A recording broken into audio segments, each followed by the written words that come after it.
Welcome to the ISM Western New York Chapter Lunch and Learn webinar series. Our speaker for today is Jane Tierney, who will be speaking on Ready, Set, Go, Talent Transformations for 2026. I hope everybody's ready for 2026 coming up.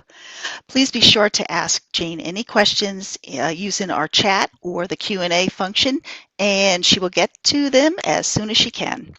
Now on to the presentation. Jane is the founder of her company, Purplelink, sharing with clients a better way to obtain value through the supply chain.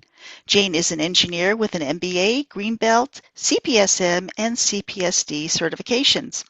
In addition to running her business, she teaches operations and supply chain management courses in the California State University system and serves on the advisory board for the Operations and Supply Chain Management.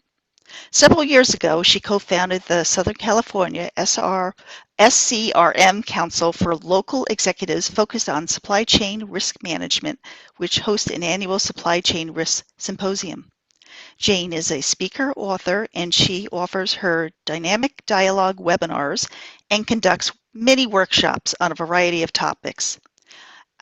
Jane also does CPSM and CPSD certifications, I believe, right? You do the training for that as well.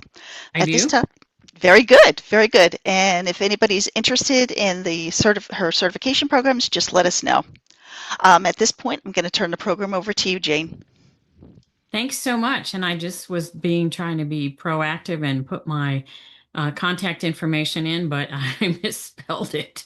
So it's Jane at Purple Link, but there's not two L's in there. So that's a mistake, huh? That's a way to go this morning. Um, I'll send this out. So I'm really happy to be here.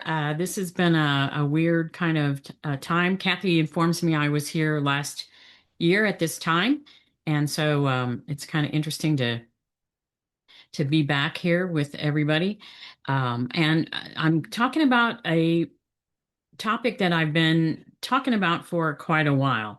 When I was putting this together and updating this and whatever, I was struck and I told Kathy I'm a little bit cynical about skills and talent in the workforce as a result of doing this.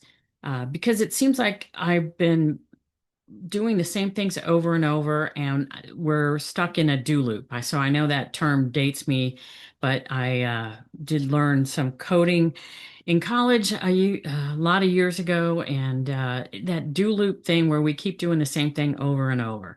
It seems like we're tweaking things, but I see recurring themes that are both comforting to me and a little bit disturbing. So we're going to talk about some challenges today in the workforce for individuals and for companies, where I'm going to look at the impact to both companies and people, talk about some ways to handle this and things that we can do so that you're ready to go for the next year and launch that and make 2026 a successful year. So overall, I've shown a lot of this. Again, it's recurring themes. The current business environment is just really chaotic. Everybody wants cost reductions, but we're doing cost reductions while we're trying to manage tariffs, while we're trying to manage whatever's going on with the local kinds of things and the inflation that seems to be everywhere. We still have a lot of people who want remote work, and other companies want this to be everybody back on site. We've got global trade that's everywhere, even though some people are trying to reduce the trade. It's kind of just all over.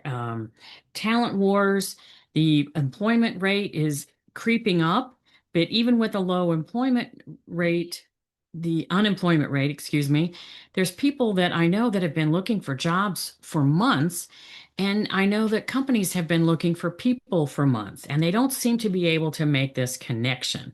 So I think we have a very interesting time, and yet we have a very challenging time. So this is in terms of the business, but also for the personal aspect of this. People that are looking for another job and improved jobs, promotions, people who are being affected by a lot of the layoffs that have happened over the last year and the loss of jobs, whether it's in the private sector, in the government sector, or whatever. So there's some trends that we're seeing.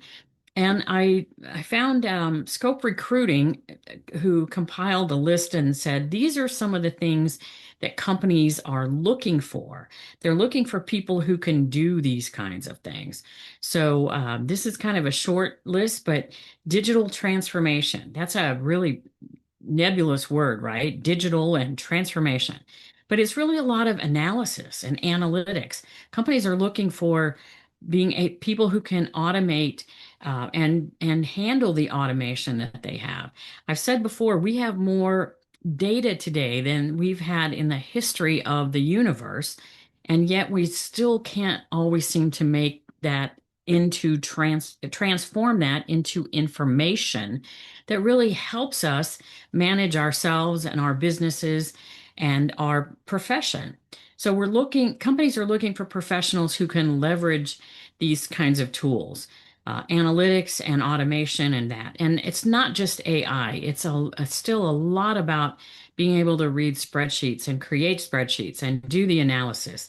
And AI is a wonderful thing in some regards, but in other ways, I think we still need a lot of people looking at it to make sure it's giving us something that's really usable, that it's relevant, that it is connecting with what we need.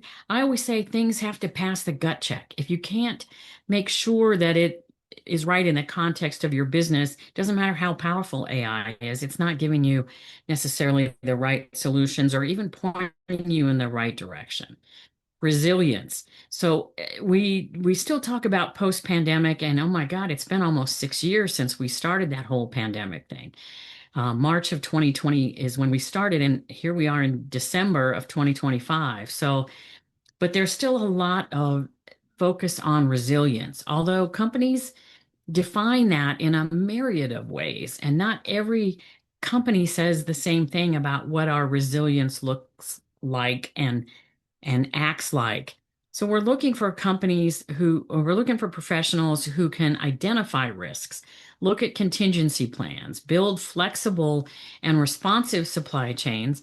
And even though, again, we have all these global challenges and companies are switching from China to Thailand to Vietnam, back to China to different places, Mexico, looking at South America, maybe. There's all of these things going on, and yet we still need assurance of supply, right? We need sourcing opportunities. We need to manage those relationships. And so when we do all those things and we have all this, again, all of this data, we're trying to use this data to make our decisions. Again, analysis, analytical capabilities, translating that data into improvements and into information that's going to help us manage our business. E-commerce is more and higher and broader than ever. It's not new. We've been doing this for more than a couple decades, but we're trying to go in different directions. Companies are reaching out more. Direct to consumer models are a lot more complex for logistics, planning, fulfillment, and yet they are a part of the engine that's driving the growth. And that's what companies still are looking for. They're looking for growth. They're looking for, if not growth, they at least want to maintain where they are. Sustainability, in some arenas, this is a four-letter word, I will say, but sustainability initiatives are still very important to a lot of companies in a lot of arenas and a lot of locations and communities. And this is something that's also an important value to a lot of people who are in these companies and living in these communities. So we're looking for people who really can understand sustainability and make sure that we don't deplete the earth of all its beautiful resources for generations to come. And then again, we've got these talent shortages. We've been living now in an era of 4% plus or minus a little bit unemployment, which is definitely not the worst era that I've ever lived through. I remember many points of my life, and I'm getting old, I admit that, but have been much higher unemployment rates. And yet again, I'm going to say I see fairly low unemployment and talented people and not being able to connect and really find the people that the company wants. And I'm not sure if it's the way the company's defining it. I'm not sure if people are defining their own talents and experience in ways that are not matching up or what it is. But we are not, this says talent shortage, but I think it's really a talent mismatch or a disconnect in that. So I think we're going to continue to see that trend throughout 2026. Again, this is from ASCM, who came out with a pretty good article just a couple weeks ago about skills at every supply chain. They did this for Planner, but um, I think this really transcends most supply chain people. Artificial intelligence, I spoke a little bit about that. Again, very important to learn a little bit about this, but reliance on that is still not good. And by the way, I've seen several studies lately that say companies are saying that their investment in artificial intelligence is only yielding about 25% of the results that they were expecting and hoping for. So they're investing a lot in different um, tools for artificial intelligence, but they're not seeing the return on that investment yet. And, I don't know how they set expectations for that. It's very complex and nebulous, and it varies a lot from company to company to industry. But there's a lot of dissatisfied companies with the amount of investment that they've made versus the return they're getting on that. Trade policies and global dynamics, that's all over the place. I don't even want to begin to get into that. Uh, who knows what's going to happen in the next 3 months, 6 months, much less all of 2026 and beyond. All we know is it's very volatile, and depending on where your sources are, depending on where your products are being made and sold, there's a lot of uh, consternation about that. There's a lot of worry, and there's been a lot of disruptions from that. And companies are really trying to put their strategies together to say, what's working, what's not, what do we do, how do we manage these tariffs?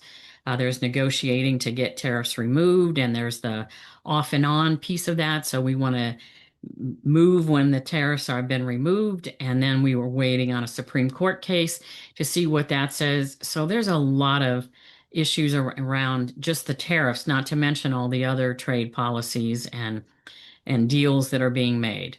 Automation continues to be a very powerful tool, and yet I've worked in aerospace and I've worked in enough other industries to know that automation is great when you've got high volumes, but if you don't really have high volumes, the automation can be very expensive and it might not pay off in the way that a company wants it to. So supply chain people who understand how to do those analyses and the trade-offs of that automation, although it very much improves quality and consistency of quality. Again, if it's not paying for itself, this might not be a great time to be investing in automation for your business. You might want to just rely on some other tools to improve quality and reduce cost rather than fully automate things. Again, agility, resilience, two great words. I don't know that there's two companies in the country that define those the same way because they're very peculiar and specific to a business and what their supply chain looks like, how it's crafted, the architecture of that, what's in place now, and what's expected in the future. Workforce evolution, this is crazy. I teach some college classes and I teach juniors and seniors. I see the things that they bring to class and the questions that they're asking and the talent that is there. And yet I also see that they're not exposed to a lot of things. And that workforce I see things that are peculiar about that, I will say, because I talk to a lot of students who say they don't want to work full time in an office. They don't want to work standard, 8 to 5 kind of hours. Um, that was pretty much a given when I was getting out of college. It was like, this is the hours. They tell you what to work. You go in and you do whatever. I remember my first job out of college. I was an engineer in an aerospace company, and my dad asked me about, what are the hours? And I said, oh, 7 to 3:30. He just shook his head. He said, you're not going to make that. You're going to have trouble with that, because I was not an early morning person, and I'm still not an early morning person. But I managed because that was the rules, right? We had to be there at 7 o'clock every day, and I was there by 7 o'clock every day. Um, so I think that the workforce evolution is continuing. We're seeing people who are retiring. So baby boomers are retiring. We're seeing millennials change from the young whippersnappers to now it's the Gen Z people. But everyone has their own set of requirements, their own set of needs and wants. And it's very specific to it changes region by region, and it changes generationally, and it changes individually. So not one size does not fit all. I think if we want to learn anything out of this, it needs to be that one size does not fit all. We need visibility, traceability, definitely in our supply chains, where everybody is looking for cost optimization, because inflation is up and our prices are up, and we're all complaining about the prices we're paying at the stores. It's the holiday time, and if you're looking for gift giving, things are higher priced than they were a year ago, and companies and individuals are trying to figure out how to manage that, and so are companies. So again, agile, dynamic, all those kinds of things, climate, circularity, all of the things that are hot and cold kind of topics, and don't talk about that, and that's not a priority. All of those things are trending, and we're going to see that keep going. So this is, again, the Scope Recruiting came up and said these are the most in-demand jobs right now. And I thought this was interesting for several different reasons. They say the most in demand right now are demand planners and supply chain analysts. So again, demand planners are those schedulers and the people figuring out what we're going to build and how that's going to be managed. And they work very closely with the procurement end to say these are the parts that we need. And supply chain analysts, again, those analytics, the data analytics, the diving into that pool of data that we have, trying to make some sense out of it and figure out what the data is telling us, what directions we should go. Are we on track, off track? Do we need to make some changes and whatever? Predictive analytics is another buzzword that I'm seeing.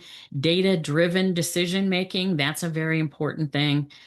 S&OP managers, so sales and operations planning managers, that's a big in demand uh, position right now. Procurement directors, and as we've seen in the last few years, companies have elevated procurement in many ways to the chief procurement officer, which is alongside the chief operations officer and the chief financial officer, which used to be where procurement was typically structured. It was either under operations or under finance. Now it's been coming into its own for the last 10, 15, maybe even 20 years, but we're seeing more of that.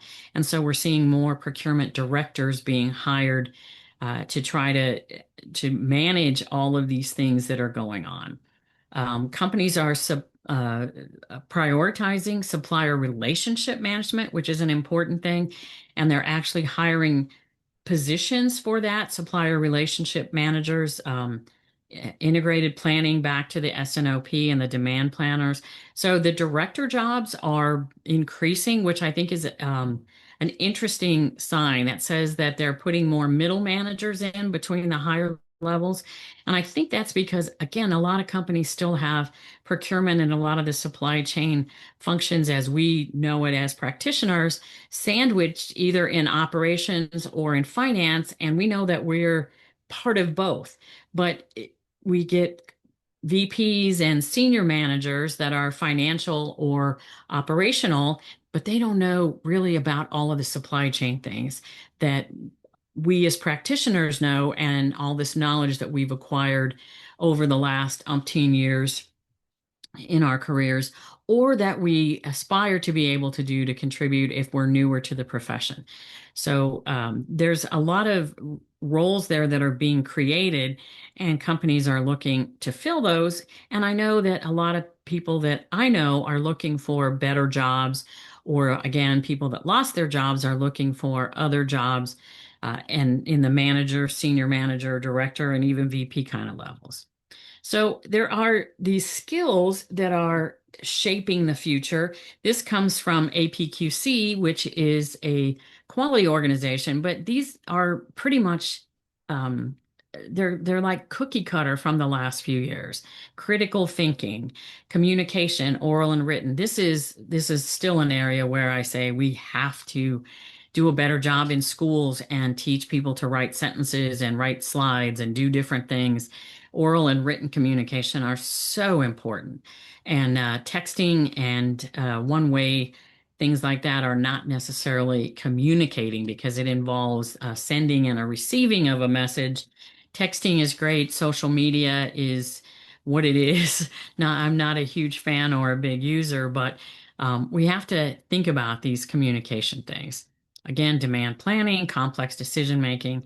I love these things, data analytics, innovation. I love when people say we need more people with critical thinking skills. We need people to be more innovative. We need more innovation skills. We need more strategic vision and strategic skills. How the heck do you get that? How the heck do you teach that? I teach part-time and I don't know how to teach somebody to strategically think or critical think.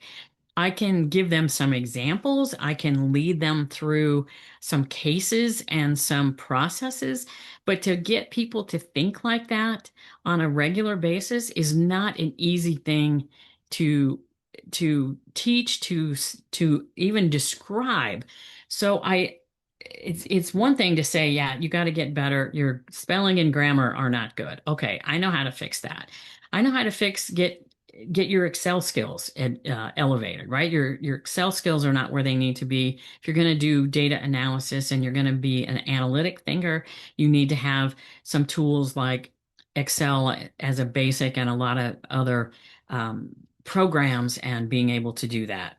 But teaching innovation is not an easy thing. And I think it's frustrating as an employee to be told, you're not really very innovative. You're not coming up with enough innovative ideas, or you're not thinking strategically. Because I know that I have colleagues, and in my corporate life, people would say, what does that mean? Jane, how am I supposed to be more innovative when they tell me this is my box and this is what I'm supposed to do? They give me my processes, but they say, oh, you're supposed to be innovative. It's it's very much a conundrum. And I think people get frustrated from the mixed kind of signals they get from a business when they're trying to do better and to create better jobs for themselves, get better promotions, get more promotions, and do all those things. And yet we still see a lot of soft skills in here, like um, stakeholder management. Relationships are so important. And people talk about all of these things, the negotiation, and they talk about data-driven decision and data analytics. And oftentimes, the way we get things done is through our relationships, whether it's supplier to customer, customer to supplier, whether it's colleague to colleague, sometimes whether it's you're a manager to an employee or an employee to their manager. Sometimes those are the real important things, and those are the differences that help get the decision going in your direction, or to make a decision that is one that you want or one that's going to move things forward. So getting people to work together to understand the stakeholders and the vested interests they have, and to really teach people how to work better together. We live in a very divisive and combative, and I'll go back to social media, and sometimes it's just downright mean. We see nasty things on social media get repeated. We see bullying in schools, and young children who are subjected to that, which bullying is not new, but it's it's more prevalent now, and I think it's more open. And I think still we have to take our own values and say, is this helping or is this hurting? So if we see those things, I think we have a responsibility as an individual, as an employee, as a manager, as an employee to try to get stakeholders to see the same things, to try to collaborate, to try to communicate in a professional manner, and to try to help people see that that's the best way to get meet our goals and exceed our goals is if we can get that synergistic energy going. So this is a slide. This says from Alcott Global from 2023. This is a survey they did, 300 supply chain executives, and I used this in a prior presentation, and I pulled it out because again, we're seeing the same things. This is 2023. They say 50% of the senior execs say we don't have enough talent. 64% say attracting talent is a tough skill. We don't even have that. We're trying to attract the right skill. And we've got all of these complex ideas. So here's the same Alcott 2025, 2 years later, finding candidates with the right skills is harder than ever. Okay, why are we not getting better at this? Are we are we just relying on the same tried and true venues and outreaches, or are we looking at what our skills really are, could be, should be? Again, limited access to qualified candidates in key regions. Okay, then we get back into the remote versus on-site. What do we need? What do we want? How are we going to manage? So we're seeing variations on a theme. And I have to say, why are we not closing these gaps? And we have to look at it as from both the employee side and from the managerial side. So companies say they're prioritizing collaboration, negotiation, and leadership, but are they? And are they walking that talk? Is that the message that employees are getting? Or are they, saying one thing and doing something else? So companies are saying 79% finding the right candidates with the right skills and right expertise. That's 79% say that is one of the most pressing issues. And yet again, I see people who are looking for jobs and can't find jobs. I see talented people not getting hired for whatever reasons. And it's a mismatch. And then we see significant talent shortages in some technical areas like AI, automation, analytics, and things like that. So, how are you, as a manager or a company, helping people get those skills? I think that's one of the gaps that I'm really seeing is companies say they don't have what they need, but they're not helping the people that they have, the current employees, obtain these skills, improve these skills. And when they hire, they're not necessarily targeting the skills that they need in particular. They kind of seem to hire the same people again and again. So again, this is just the top 10 skills needed, right? You can find various and sundry versions of this. This happens to be the APQC again. But these are critical thinking. Okay, how do we define critical thinking? How do we identify someone who has critical thinking skills? I'm not sure we're good at that as managers, as hiring people, as companies identifying that. We've got some senior level people that say we need more critical thinking, but if we don't know what that looks like, feels like, and we can't train our people to do that, then we're not getting where we need to be. Again, communication, innovation, change leadership. Change leadership, man, change is hard, and we all have gone through a lot of changes in the last few years. And, we have to kind of say, buckle up. We're going to go through more changes. That's the one constant, that's the old adage. The one constant is change. And I think if we can get more comfortable with that, and if we can acknowledge that we need to do that within our cultures at work, within our departments at work, within our functions at work, then that helps. And yet recognize that we do need to make some changes. We do need to bring in some different things, or we need to add to the pool that we have. And this is an area where I think a lot of companies would really benefit from more, worrying less about finding people from the outside and evaluating what they have and trying to improve the skills, broaden the skills of the people that they have on staff. So these gaps continue. Again, they ask these senior managers, here's the skill and where is the gap? So critical thinking, 66% say it's important, but 28% say they're effective at that. So there's a big gap there. Communication, 53% made it a priority, said this is important, but 22% is the gap. Demand planning, this is not as soft a skill as some of the others. 52% said this is very important and the forecasting piece, and yet we've got a gap of 26%. Complex decision making, 48%, 20% gap. Stakeholder management, relationship building, 43% said it was important, but 28% said our development is good. So all of these skills that are all of them are right around the 50% threshold in importance, and yet barely 25% say that we're good at this. So companies, I think, have to look inward and say, what are we doing about making sure that our people have access to training, access to updating the skills, and that we are communicating what skills and the behaviors that we need from them. So why this is important is this makes all of us feel stress and anxiety. If you're an employee, it does, an individual contributor. If you're a manager, you feel stress and anxiety.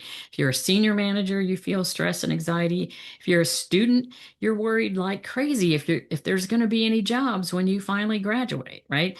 So everybody is feeling stress, losing sleep, and we're seeing a lot of high turnover. So we have low unemployment, and yet we still have high turnovers in places. And again, companies are mismatched. We need this and we hired this. So we want this and we didn't get it. And here's what we have. So how do we attract the talent? How do we know what the heck talent we're trying to attract is one thing. Confidence from the company side, from the hiring manager, from the interviewee side. And the interview processes these days are strange and different and all kinds of things. And yet we're all feeling pressure to do more. Companies, a lot of companies have had significant layoffs. We talk about the jobs being lost this year, not just government jobs, but private sector jobs as well. And people are worried about that. And we all feel like we're asked to do more. Sometimes we don't know how to do more or how to do different. So how do we get access to that? I think companies really have to kind of bite the bullet and say, we need to put some focus on this. We need to work with the people that we have. And that's including the training and upgrading the skills of the people we have, being more specific about the skills that we want to add to our portfolio, add to our employee base, and how are we going to move forward in the future? Because if we don't stop and take that breath and really put this together, then we're going to get the same result. So companies, again, 25% of execs say they need talent to do these things. There's a lot of open jobs. Companies are experiencing gaps. These numbers are not changing a lot. This is kind of a crazy thing that when I went back and looked at, like I said, over the last about 5 or 6 years that I've been talking about skills, there's recurring themes here. I think companies may expect too much from a new person that's brought in. I think they expect too much from their HR staff and their hiring staff, which is often contracted out, often not just a sole internal activity. And companies want people who can do everything and do everything well.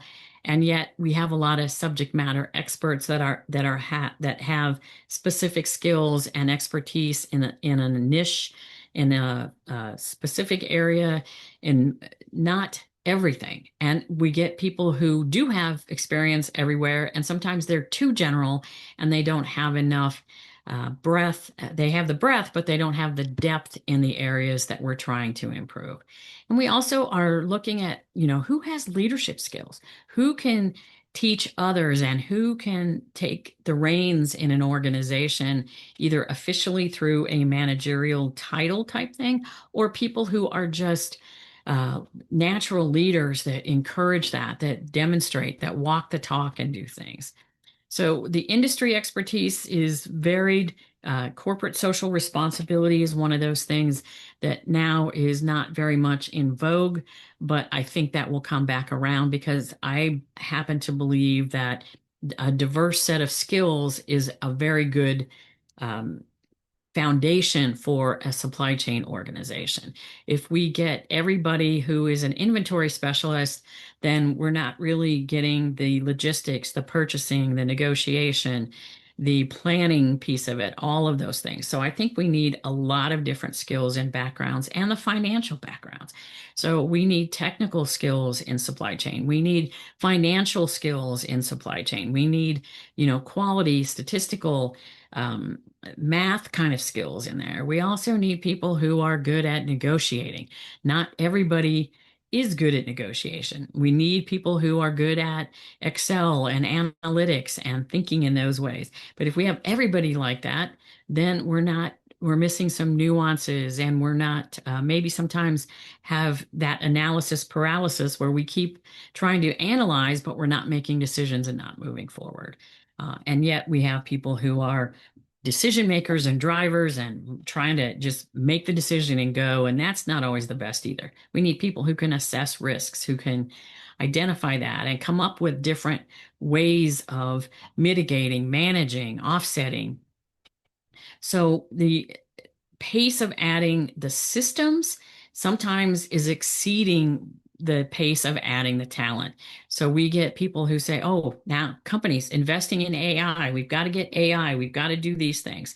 So they bring it into the workforce, and yet we're not training the workforce in how to use it. Or we're offering that, and then we're disappointed because they're not using it in the way we'd like them to or that we expected. Or again, we're only getting 25% of the results from AI that we're expecting. So, not so good.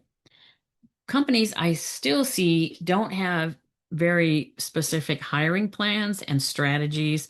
The skill gaps and the skill definition. Oh, go get somebody innovative. We need somebody who has critical thinking. Okay, what does that look like on a resume?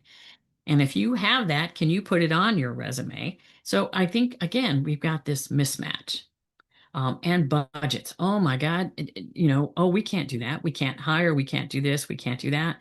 But we can live in this um, kind of stagnant environment where we're not happy with the talent. We're not getting new talent. We're not training the existing talent.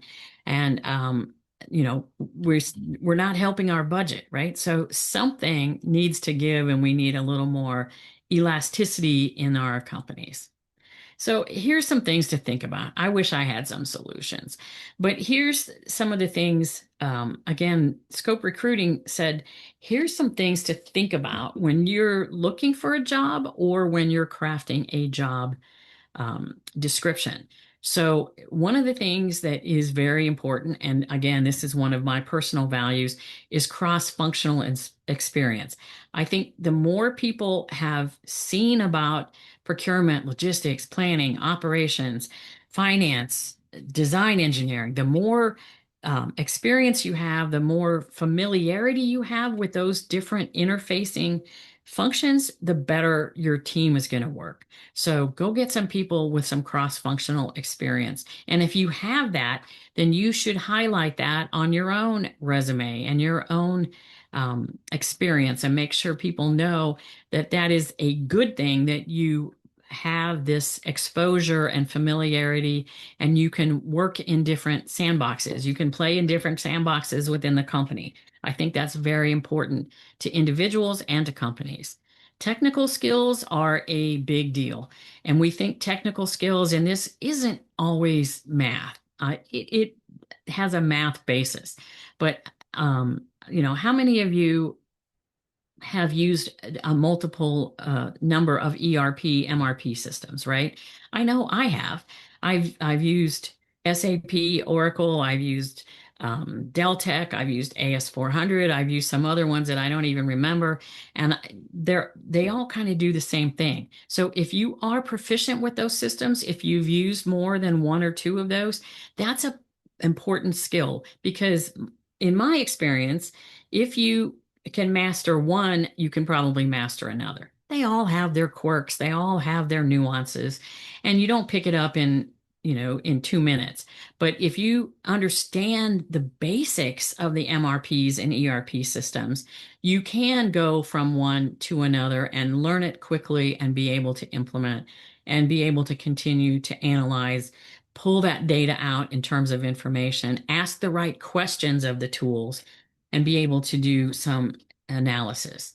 Um, Different tools like Excel, Tableau, SQL, there's different things there that you can do if you have a basic knowledge of statistics or are interested in that. Technical skills like Six Sigma, even Lean, which is not as technical, it's still a very important and often sought skill. And some of these things like lean, if you don't have a lean experience or whatever, go read some articles, go to the library and check out a book or buy a book. There are so many ways to learn about a lot of those things that you can add that to your resume.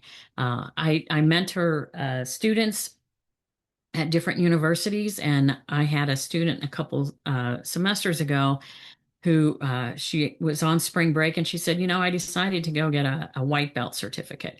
I want to get a green belt and maybe even a black belt, but I wasn't sure, but I found this program. It wasn't very expensive. And over spring break, I got a white belt. So that is a skill to start building. Many of us can do that. And many of these things are not overly expensive, or we can develop them over time. So think about what skills are important to you as a person and what skills are important in your workplace. Certifications. Kathy talked about this. I have a bunch of certifications, right? I have a green belt certification. I have a CPSM. I have a CPSD. So I know about Lean and Six Sigma because I have a green belt, but I also have an industrial engineering degree, which is all about that. And I have CPSMs and CPSDs, and I teach that.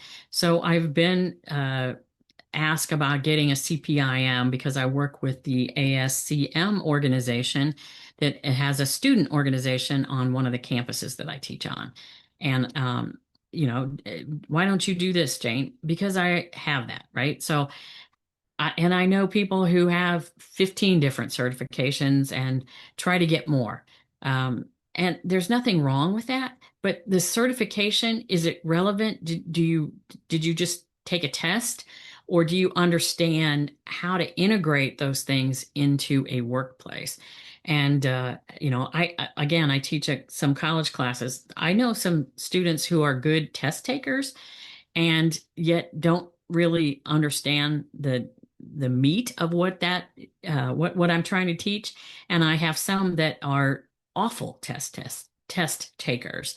And yet when I have a conversation with them, they understand the concepts. They get it, right? But they're not good test takers. So again, where are you? Where are we? Where is the company? How do we put all these things together? So certifications are great.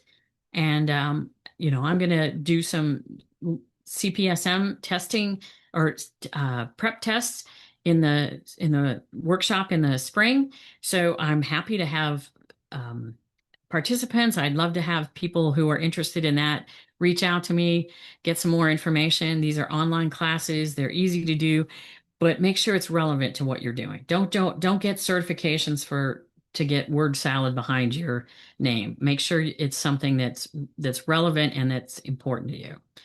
Be able to quantify your impact. This is a really, really important thing. I've looked at a lot of resumes and I still look at resumes. I look at resumes from my students. I look at resumes for my colleagues and friends and people are not good. And I'm not that great at this either. So, this is one of the do as I say, not as I do thing, but quantify your experience and your impact.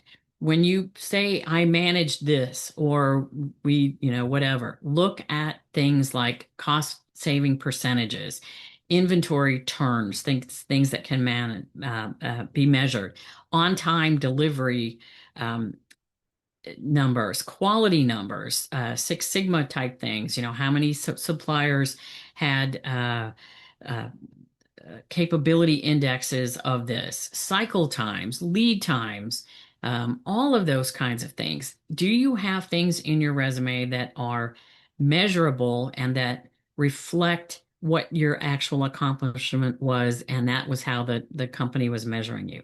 If you don't, then you need to go see about getting some of those.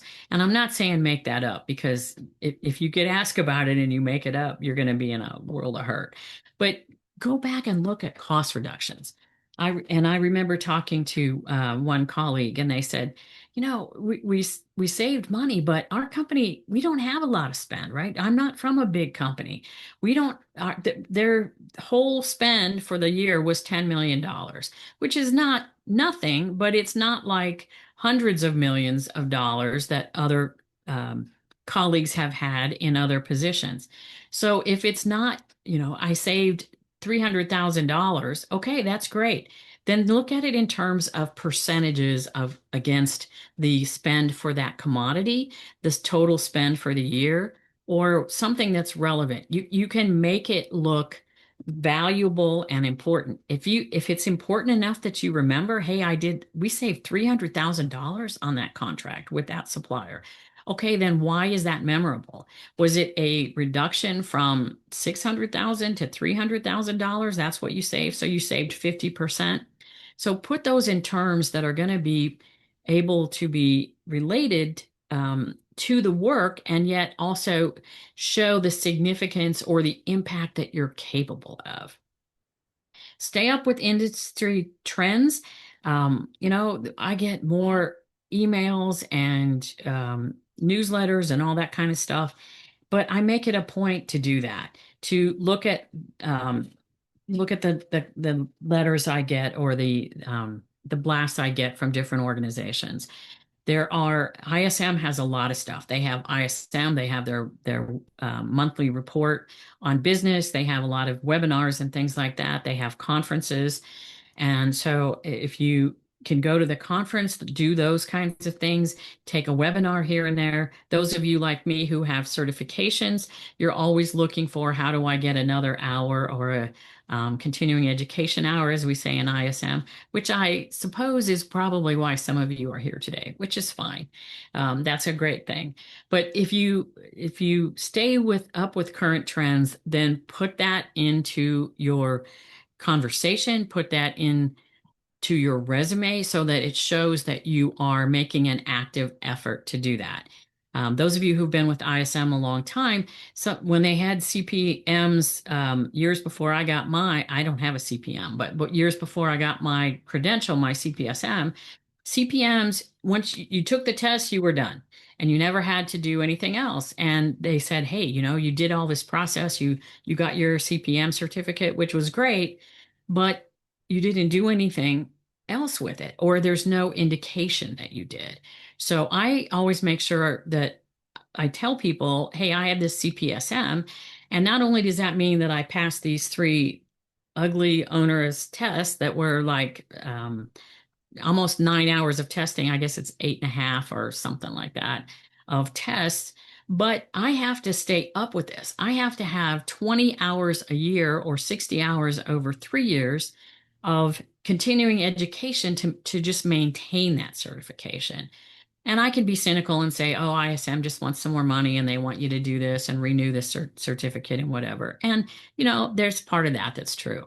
But the thing is, it says to yourself and it says to other people, if I'm doing this, if I'm continuing to build my knowledge base and keep my depth and breadth there by exploring these different webinars, these different articles, going to a conference, going to a training session, then it says that I am invested in myself, invested in my career, which means I'm invested in the company that I'm working for. So those are important. And then soft skills cannot be underrated. Again, so many times I could give you a long list of times in my career where I was in a negotiation and we were knocking heads and doing something, or we really didn't have much leverage. And the way we got that was to work those relationships, was to look at the leverage we did have, was to understand how to communicate and be considered credible, to build trust with the other person so that we took some risk together. We shared risk with that to manage the stakeholders when we had people who were not happy with a sourcing decision and wanted vendor X, and the some others wanted vendor Y, or for me as a manager, when I said this doesn't pass the smell test, and so let's dig into this and make sure that it does. So these soft skills can be really career um, making. So you can be the smartest person in the room, you can have all of this knowledge and experience. If you can't get the other people on board with you and working with you, then you're not going to be nearly as successful. So those soft skills are important. So to get ready, make sure that you know most of these skills I'm talking about, these are not new. I've been talking about them for the last 5 years. So look at the skills you need and don't tell yourself, I'm going to get 4 new skills next year. That probably isn't going to happen. You can polish 1 or 2 and you can get another skill, but you can't get 4 brand new skills and expand on everything. So focus in on what you need. Make sure you continue to hone other things and don't let them, oh, I know that, I don't have to worry about it. Maybe keep polishing that. But don't say, oh, I don't have these 4 skills and I'm going to go get those and I'll have them by June and then I'll have my new job. Probably not going to work. So look at the gap analysis. Look, this is a very worthwhile exercise. Sometimes it hurts to say, okay, what am I not good at? And what's the feedback I'm getting that says I'm not so good at this? So sometimes I say, well, I'm really pretty good at that, or I'm not that bad at that. But if I'm really honest with myself and I'm looking at the feedback, I get people who are telling me, or things, results in my workplace or whatever, that say, you're not the best at that. And that's probably an area you need to get some help. You need to get some additional skills, or you need to change the focus away from that. So be honest with yourself. Look at the feedback you get from performance reviews, from the achievements that you've made and the achievements that you've missed, and look at those things. So, and for companies, I say you need a plan to hire, and you need to hire to that plan. Do not just say, oh, that's a really good person. We hired this person. Oh, I really like them. They're really good at this, but I already have 3 people who are good at that. So it doesn't mean that that person shouldn't be somewhere, but if I'm duplicating what I have and still not addressing the gap I have, then I don't have a good hiring plan, and I'm not hiring to my plan. So make sure you really are honest with yourself about that. Again, get set. Review all your performance evaluations and look at the ones you've written if you're a manager. I hated writing those. And yet, when I went back and looked at some of them, I'm like, oh, okay, this is what I'm telling people, right? The reason I looked at them is not to say, oh, you could write that better or whatever. It was to say, what are the gaps? What are the things that I'm telling people we don't have in our organization, and how do we get better at that? And encouraging people to go in multiple directions and learn new things. If they're not doing that, then we need to find another way to fill that gap. So look at those from a critical eye, not to be hard on yourself necessarily, but to say objectively, what is this telling me? What is the takeaway from here? look at missed objectives, but also look at missed opportunities. So you can beat yourself up and say, gosh, I didn't achieve that. It wasn't this and wasn't that. But also, where's the opportunity? Maybe there was an opportunity to do something, to incorporate something, to explore something that you didn't do, or that one of your teammates didn't do, that you want to go back and do, and find that opportunity again. So make your plans to close the gap. Prioritize, prioritize, prioritize. Otherwise, we're just kind of shotgunning things and, oh, that sounds good. That sounds good. That sounds good. Identify what you want as well as what you need. Look at your action list. So put an action list together. I'm going to do this. I'm going to do this for myself. I'm going to do this for my team. I'm going to do this for my organization. I'm going to, do this for my family. However, those actions are, put them down and always use your SMART goals, right? Specific, measurable, attainable, or what's the other one? There's another A, relevant, reasonable, and then time bound. Well, let's do something, right? Let's not be here in December of next year saying, "Gosh, we still don't have the talent we need in my organization. We haven't improved. I haven't improved. I'm still struggling with this. So what do you need? What do you want?" Again, think about the needs and prioritize those, but don't ignore the wants, because sometimes those wants can really augment and really help out. And then go. So we want to think about this from a personal and professional perspective. Make sure it's reality based. I always talk about these 4 R's: relevant, reiterate, reinforce, reward. So when you do training, make sure it's relevant. You reiterate it, you reinforce it, reward yourself for doing these things, and then make sure that these things have meaning, that they're measurable, and that you can manage all of this. It's very important. So we do this because it's important, right? We need support. What support do you have? What support is available? So what do you need, and then what's available? Because a lot of times we need things and we don't really look at what we can do or look at alternatives. Target specific skills, try to close the gaps, and remember, incremental progress counts.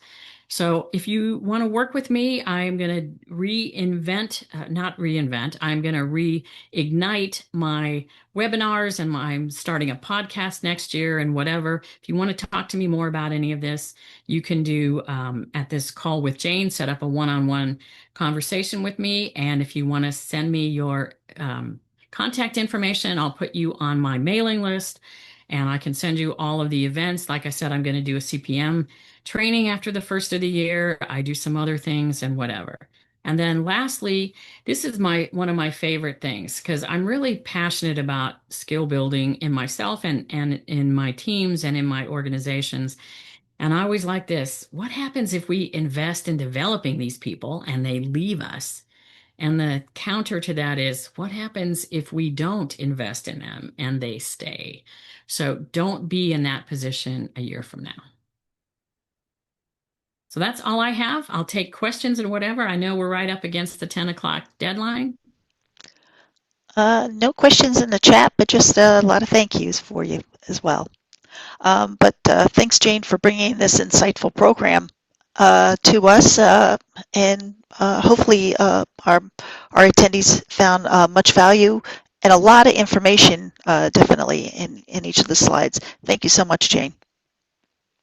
Thanks, and happy holidays, everyone.